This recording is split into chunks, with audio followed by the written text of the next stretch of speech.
1 Samuel chapter 15. Samuel told Saul, "The Lord sent me to anoint you as king over his people Israel. Now listen to the words of the Lord. This is what the Lord of the armies says. I witnessed what the Amalekites did to the Israelites when they opposed them along the way as they were coming out of Egypt. Now go and attack the Amalekites and completely destroy everything they have. Do not spare them.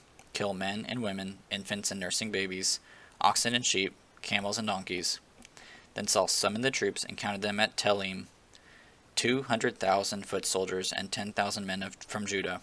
Saul came to the city of Amalek and set up an ambush in the wadi. He warned the Kenites, "Since you showed kindness to all the Israelites when they came out of Egypt, go on and leave. Get away from the Amalekites, or I'll sweep you away with them." So the Kenites withdrew from the Amalekites. Then Saul struck down the Amalekites from Havilah all the way to Shur, which is next to Egypt.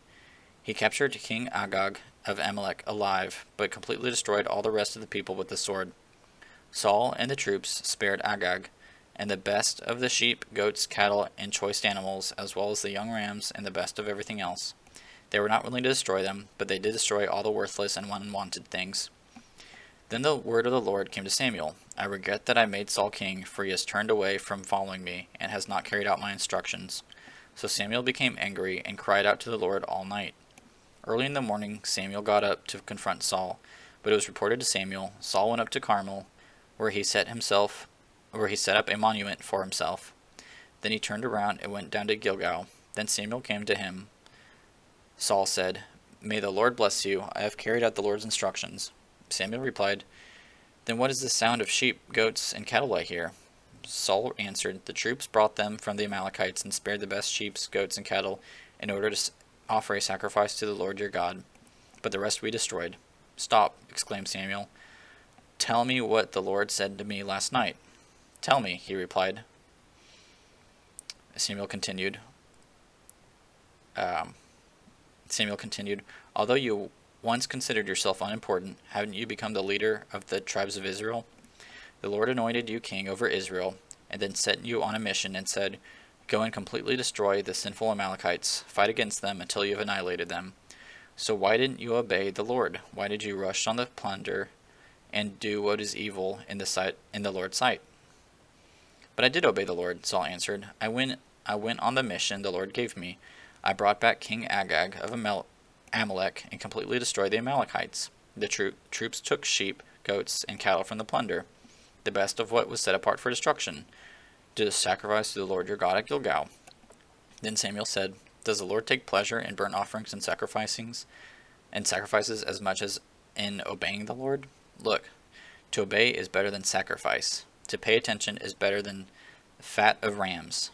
For rebellion is like the sin of divination, and defiance is like wickedness and idolatry.